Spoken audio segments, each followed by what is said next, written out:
Obesity या मोटापा एक तरीके की तकलीफ है जिसमें शरीर में एक्सेसिव फैट या चर्बी जमा हो जाती है। जब यह चर्बी एक सेट लिमिट से ज़्यादा हो जाती है तो हम लोग उसे मॉर्बिड ओबेसिटी या मोटापा कहते हैं। जिस व्यक्ति का बीएमआई 35 से ज़्यादा होता है उसको ओबेसिटी की श्रेणी में रखा जाता है।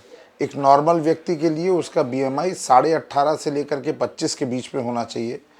25 से लेकर के 30 के बीच में मध्यम लेवल की या मिनिमम लेवल की ओबेसिटी कहलाती है, और मॉर्बिड ओबेसिटी बीएमआई अगर 35 के ज़्यादा होता है तो कहलाई जाती है। मोटापा बढ़ने का सबसे प्रमुख कारण होता है खाने में या एनर्जी कंजम्पशन में और एनर्जी एक्सपेंडिचर में डिसबैलेंस होना। जब भी हम लोग खाना ज़्यादा खाते हैं और उसकी अपेक्षाकृत एक्सरसाइज करके उसको खर्च कम करते हैं तो यही एक्स्ट्रा भोजन या एनर्जी शरीर में फैट के रूप में स्टोर होती रहती है और धीमे धीमे एक लेवल के बाद यही ओबेसिटी बनाती है। मोटापे की वजह से बहुत सी ऐसी बीमारियां हैं जो हो जाती हैं। मधुमेह या डायबिटीज़, ब्लड प्रेशर की दिक्कतें ओबेसिटी की वजह से काफ़ी हद तक बढ़ जाती हैं।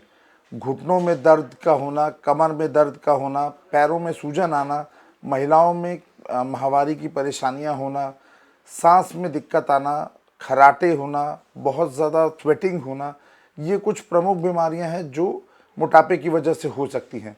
मोटापे की वजह से कुछ कैंसर्स जैसे प्रोस्टेट, ओवरी, इन सब कैंसर्स के रिस्क भी जो है वो नॉर्मल बॉडी वेट के इंडिविजुअल के हिसाब से बढ़ जाते हैं। बीएमआई का मतलब होता है बॉडी मास इंडेक्स। यह एक तरीके का पैमाना है जो कि हम मोटापे को नापने के लिए लेते हैं। बीएमआई को कैलकुलेट करना बहुत आसान होता है। कोई भी व्यक्ति अपने वज़न को किलोग्राम में मेजर कर ले और अपनी हाइट को सेंटीमीटर में मेजर करके इसको कैलकुलेट कर सकता है। इसको कैलकुलेट करने के लिए हमको अपने वज़न को अपनी हाइट से डिवाइड करना पड़ता है।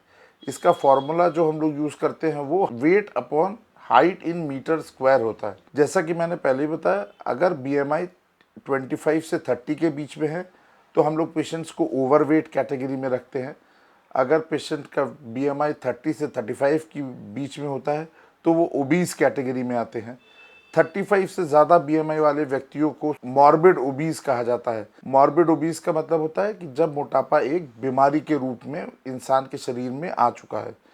वो व्यक्ति जिनका बीएमआई 40 से ज़्यादा है उनको ऑपरेशन की ज़रूरत होती है। वो व्यक्ति जिनका बीएमआई 50 से ज़्यादा है उनको हम लोग सुपर ओबीस कहते हैं।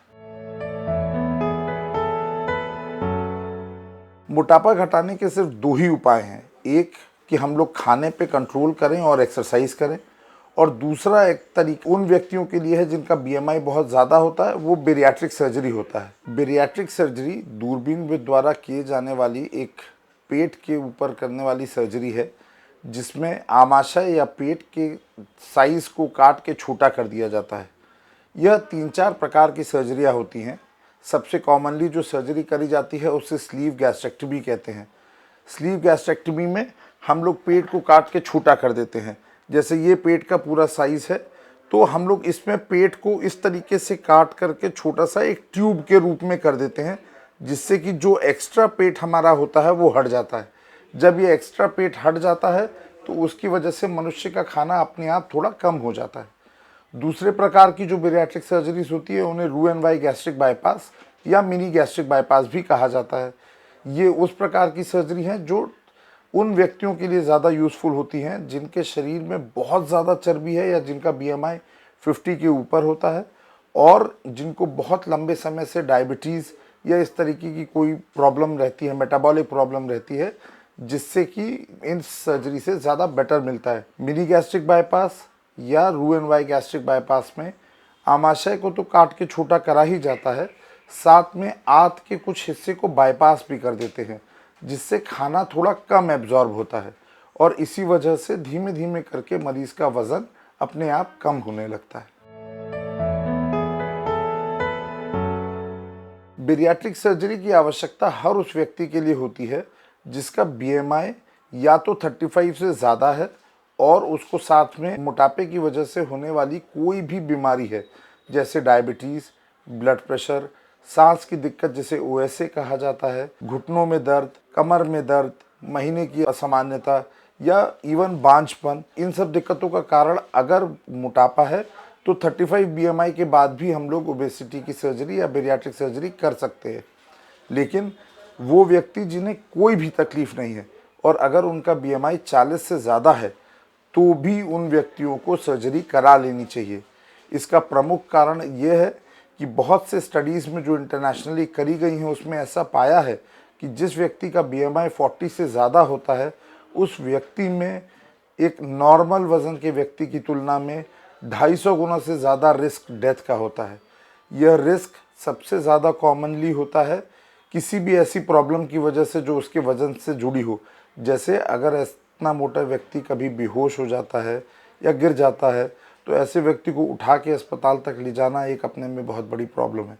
और ये कुछ ऐसे छोटे छोटे खतरे होते हैं जो मरीज़ की लाइफ को के रिस्क को बहुत ज़्यादा बढ़ा देते हैं। बेरियाट्रिक सर्जरी के बहुत फ़ायदे होते हैं। सबसे प्रमुख फ़ायदा होता है कि धीमे धीमे करके इसमें वज़न कम हो जाता है। बेरियाट्रिक सर्जरी कोई ऐसी सर्जरी नहीं है कि जिसको कराते ही साथ हम तुरंत ऑपरेशन के बाद पतले हो जाते हैं। इस ऑपरेशन में जैसा मरीज़ ऑपरेशन के पहले दिख रहा होता है, ऑपरेशन के बाद ठीक उसी तरीके का व्यक्ति दिखता है।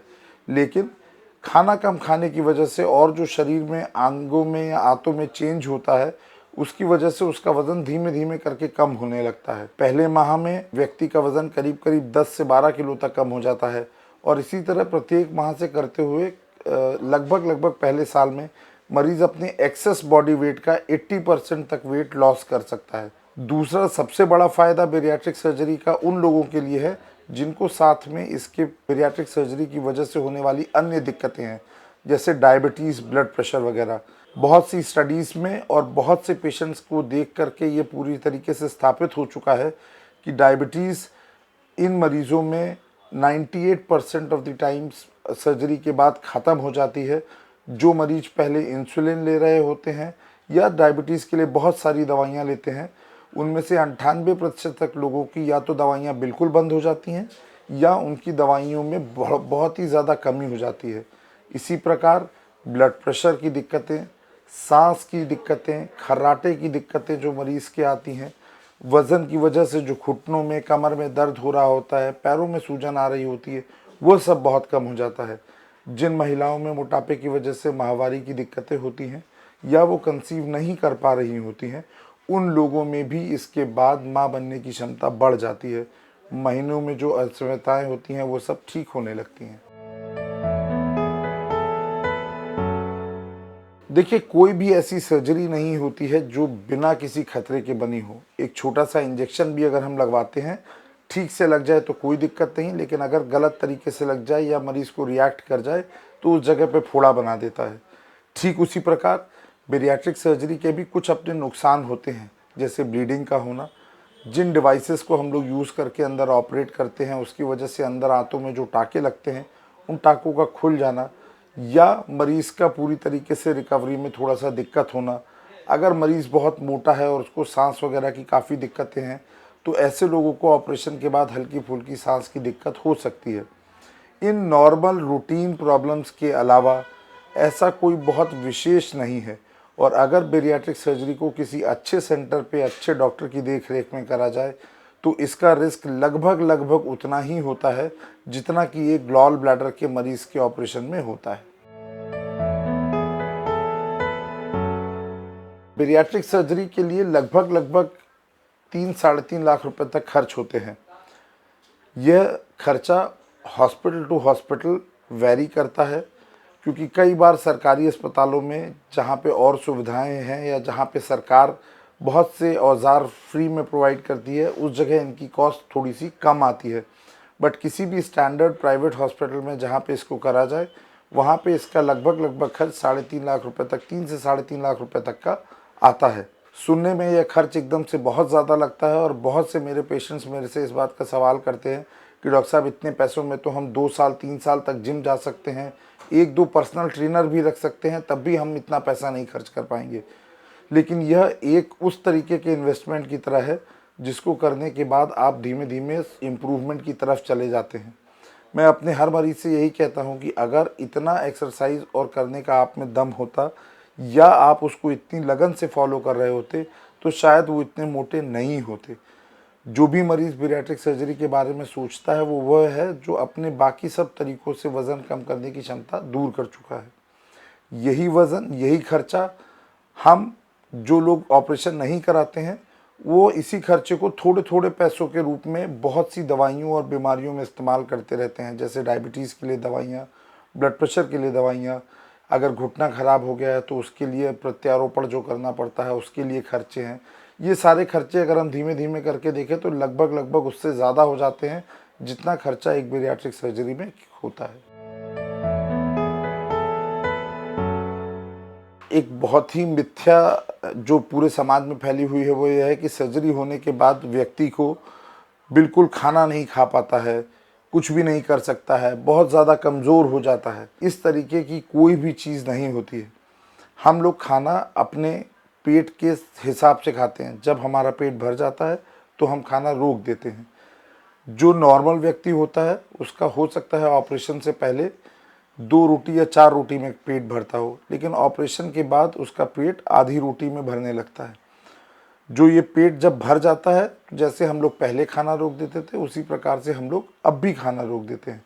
तो जो प्रिकॉशन हमको ध्यान रखनी पड़ती है वो ये होता है कि हम लोग खाना थोड़ी थोड़ी क्वांटिटी में खाएं, ज़्यादा बार खाएं, हड़बड़ी में खाना ना खाएं। जब भी खाना खाएं इत्मीनान से टेबल पे बैठ के थोड़ा सा समय लेके खाएं। जिस तरीके से पहले हम लोग फ्रिज से बोतल निकाल के गट-गट करके पानी पी जाते थे, उस तरीके की चीज़ों को हमको बाद में अवॉइड करना पड़ता है। दूसरी सबसे इम्पॉर्टेंट चीज़ होती है कि मरीज़ ऑपरेशन के बाद ये सोचता है कि शायद अब मैंने ऑपरेशन करा लिया है तो मुझे कुछ भी कराने की और करने की ज़रूरत नहीं है, मैं और अब हमेशा पतला रहूँगा। ऐसा नहीं है। खाने के और डाइट के कुछ रेस्ट्रिक्शंस जो पहले मरीज़ लेता था, वो रेस्ट्रिक्शंस उसको अभी भी आगे लेने पड़ते हैं, लेने चाहिए। कुछ समय एक्सरसाइज जैसा मरीज़ पहले करता था, वो सब चीज़ें उसे अभी भी करनी पड़ती हैं। लेकिन जो एक्सरसाइज और जो डाइट उसको पहले रिस्पॉन्स नहीं दे रहे थे, वो अब उसको बहुत अच्छा रिस्पॉन्स देते हैं। जो व्यक्ति ऑपरेशन के बाद बताई हुई सारी चीज़ों को अच्छे से फॉलो करते हैं और अपने डॉक्टर से नियमित रूप से मिलते रहते हैं, उनको यह सर्जरी आम तौर पे दोबारा कराने की ज़रूरत नहीं पड़ती है।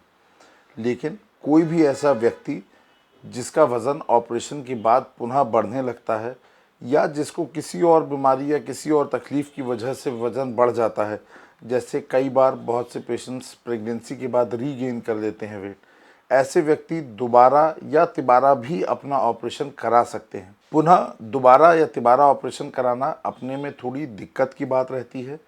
पहली बार से ज़्यादा सीरियस सर्जरी होती है, बड़ी सर्जरी होती है और इसीलिए कभी भी इसको हल्के में लेकर के ऐसे ही कहीं इधर उधर नहीं करा लेना चाहिए। इन सब सर्जरीज़ को उसी जगह पे कराना चाहिए जहाँ पे डॉक्टर इतना क्वालिफाइड है कि वो इस तरीके की रीसर्जरीज़ बार बार या करता रहता है।